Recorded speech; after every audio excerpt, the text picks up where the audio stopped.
انہوں نے فیصلہ کیا کہ ہم مدینہ پہنچیں اور مدینہ پہنچ کر تلوار کے زور پر اپنے مطالبات منوائیں۔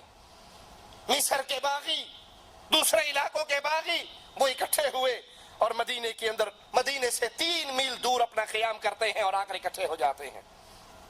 سیدنا علی، طلحہ، زبیر اور سعد بن ابی وقاص کی جانب باغی اپنے ساتھیوں کو روانہ کرتے ہیں کہ ان کو سیدنا عثمان رضی اللہ عنہ وارضاہ کی مخالفت پر ابھاریں اور تیار کر لیں۔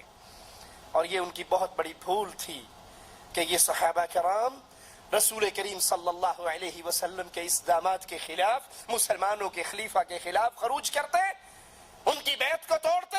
جب وہ اس میں ناکام ہو گئے تو پھر سیدنا علی کو سیدنا عثمان کی طرف سے بھیجا گیا باغیوں کے پاس۔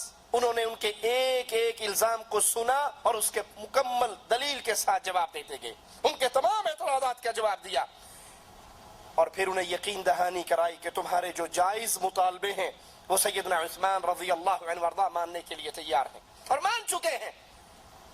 ابو موسیٰ اشعری کو کوفے کا گورنر بنا چکے ہیں، اور مزید بھی تمہارے جو جائز مطالبے ہوں گے وہ سیدنا عثمان ماننے کے لیے تیار ہیں۔ حضرت علی رضی اللہ عنہ وارضاہ کی اس یقین دہانی پر باغی واپس جانے کے لیے تیار ہو گئے۔ سیدنا علی بھی مطمئن ہو گئے، سیدنا عثمان بھی مطمئن ہو گئے رضی اللہ عنہما، لیکن یہ اطمینان عارضی ثابت ہوا۔ ابھی چند دن ہی گزرے کہ مدینے کی سرزمین گھوڑوں کے ٹاپوں کی آواز سے گونج اٹھی اور باغی انتقام انتقام کے نعرے لگاتے ہوئے مدینے میں داخل ہوئے۔ سیدنا علی ان کی طرف بڑھے اور واپس آنے کی وجہ پوچھی کہ تم واپس کیوں آئے ہو؟ تم سے تو میرا اتفاق ہو گیا تھا، عقد ہو گیا تھا، اب تم واپس کیوں لوٹے ہو؟ تو باغیوں نے کہا کہ ہم مدینے سے مصر کی طرف جا رہے تھے، راستے میں ہمیں ایک آدمی مدینے سے مصر جاتے ہوئے ملا جو شکل و صورت اور حرکات سے مشکوک تھا، ہم نے اس کو پکڑا، ہم نے اس کی تلاشی لی، تو تلاشی لینے پر اس سے سیدنا عثمان کا ایک خط برآمد ہوا جس میں مصر کے گورنر کو لکھا گیا تھا کہ یہ مصری باغی تمہارے پاس آ رہے ہیں، مدینے سے جتنے لوگ واپس آ رہے ہیں ان سارے باغیوں کو قتل کر دو۔ سیدنا علی رضی اللہ عنہ وارضاہ فوراً سیدنا عثمان کے پاس پہنچتے ہیں اور کہتے ہیں عثمان، باغی یہ بات دہراتے ہیں۔ سیدنا عثمان نے اللہ کی قسم اٹھا کر کہا، اللہ کی قسم، نہ یہ خط میں نے لکھا ہے، نہ لکھوایا ہے، نہ میرے مشیر نے لکھا ہے، مجھے اس خط کا کوئی علم نہیں، یہ باغیوں کی اپنی سازش ہے، خود سازش کر کے انہوں نے یہ خط تیار کیے ہیں۔ سیدنا عثمان رضی اللہ عنہ وارضاہ فرماتے ہیں، لوگوں، میں نہ تلوار کے زور پہ خلیفہ بنا ہوں اور نہ کوئی تلوار کے زور پہ مجھ سے خلافت چھین سکتا ہے، تمہارا مطالبہ کیا ہے؟ کہا ہمارا ایک ہی مطالبہ ہے کہ آپ خلافت کو چھوڑ دیجئے۔ کہا اللہ کی قسم، میں خلافت کی قمیص کو نہیں اتاروں گا، خلافت کی یہ قمیص مجھے اللہ نے پہنائی ہے، اور رسول اللہ صلی اللہ علیہ وسلم نے فرمایا تھا کہ اے عثمان، اللہ تجھے ایک قمیص پہنائے گا اور لوگ تیرے پاس آئیں گے اسے اتارنے کا تجھے کہیں گے، لیکن تو اسے مت اتارنا۔ اور کہا یہ قمیص خلافت کی قمیص ہے جو مجھے اللہ نے پہنائی ہے، اور رسول نے مجھے حکم دیا کہ اس کو نہ اتارنا۔ نہ تلوار کی زور پر میں خلیفہ بنا اور نہ تلوار کی زور پر مجھ سے کوئی خلافت کو چھین سکتا اور خلافت سے اتار سکتا ہے۔ جب باغیوں نے سیدنا عثمان کا یہ صبر دیکھا، آپ کا اطمینان اور سکون دیکھا، تو انہوں نے امیر المومنین کے گھر کا محاصرہ کر لیا رضی اللہ عنہ وارضاہ۔ باغی سیدنا عثمان کے صبر کو دیکھ کے برداشت نہ کر سکے اور وہی رذیل اور گھٹیا حرکت کی کہ امیر المومنین کے گھر کا محاصرہ کر کے خوراک اور پانی کے سارے راستوں کو بند کر دیا۔ نہ پانی گھر میں پہنچ رہا ہے، نہ کھانا گھر میں پہنچ رہا ہے۔ ام المؤمنین سیدہ ام حبیبہ رضی اللہ تعالی عنہا نے کھانے پینے کی کچھ چیزیں لے کر، کچھ خوراک اور کچھ پانی لے کر سیدنا عثمان کے گھر پہنچنے کی کوشش کی، لیکن ظالموں نے مومنوں کی ماں کو بھی نہ جانے دیا۔ سیدنا علی نے اپنے کچھ ساتھیوں کے ہاں 3 پانی کے 3 مشکیزیں اور کچھ تھوڑی سی خوراک اپنے ساتھیوں کے ہاتھ بھیجی کہ جاؤ سیدنا عثمان کے گھر دے کر آؤ. یہ تاثر دینے والوں اپنی مجلسوں میں ماتم کدوں میں کہ علی عثمان کے دشمن تھے، کوئی اپنے دشمن کو پانی نہیں بھیجا کرتا، کوئی اپنے دشمن کو کھانا نہیں بھیجا کرتا. اگر علی عثمان کے دشمن تھے اس محاصرے پر حضرت علی خوش کیوں نہ ہوئے؟ باغیوں کو کیوں جواب دیا؟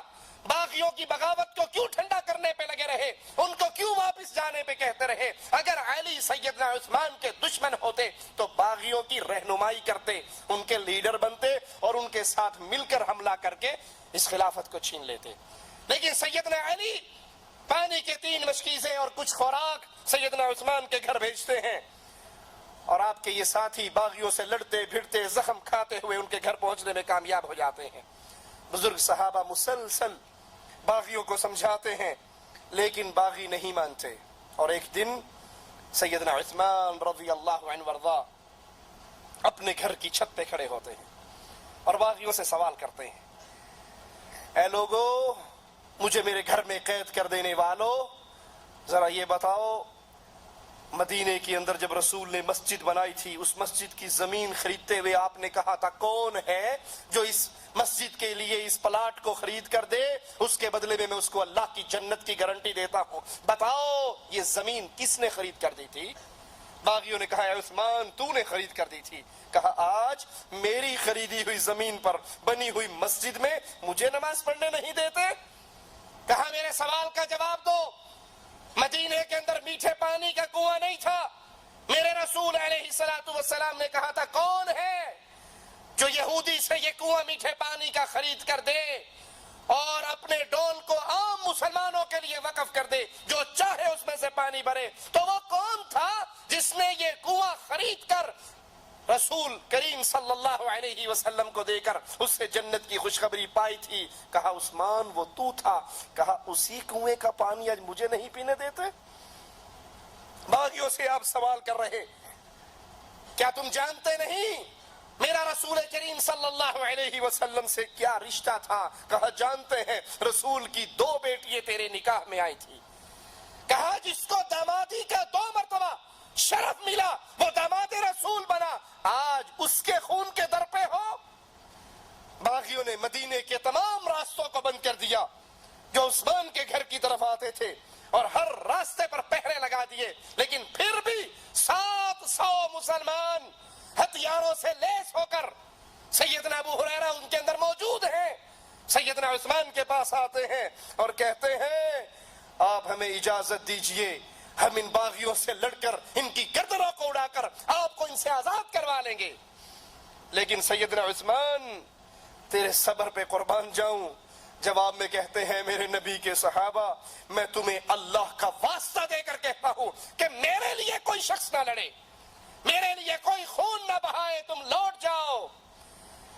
شہادت عثمان کا مقابلہ کرتے ہو شہادت حسین سے. ارے ذرا آنکھوں کو کھول کر دیکھو تو صحیح، ایک طرف سیدنا حسین رضی اللہ عنہ وارضا 72 انسانوں کے ساتھ جن میں بچے بھی ہیں جن میں عورتیں بھی ہیں وہ نکلتے ہیں، صحابہ روک رہے ہیں، عبداللہ ابن عمر روک رہے ہیں، ابن عباس روک رہے ہیں، صحابہ کی جماعت روک رہی ہے، حسین نہ جاؤ حسین نہ جاؤ، اور سیدنا حسین جا رہے ہیں. اور ادھر پوری اسلامی حکومت سیدنا عثمان سے اجازت مانگ رہی ہے، امیر المومنین سے سوال کر رہی ہے. 700 صحابہ سیدنا عثمان کے دروازے پر کھڑے ہیں، اجازت دیجئے ہم ان باغیوں سے، ان مصر کے باغیوں سے ہم لڑنے کے لیے تیار ہیں. اور وہ اللہ کا واسطہ دے کر کہتے ہیں لوٹ جاؤ، میرے لیے کوئی مسلمان نہ لڑے، میں مسلمانوں کا خون بہتا ہوا نہیں دیکھ سکتا.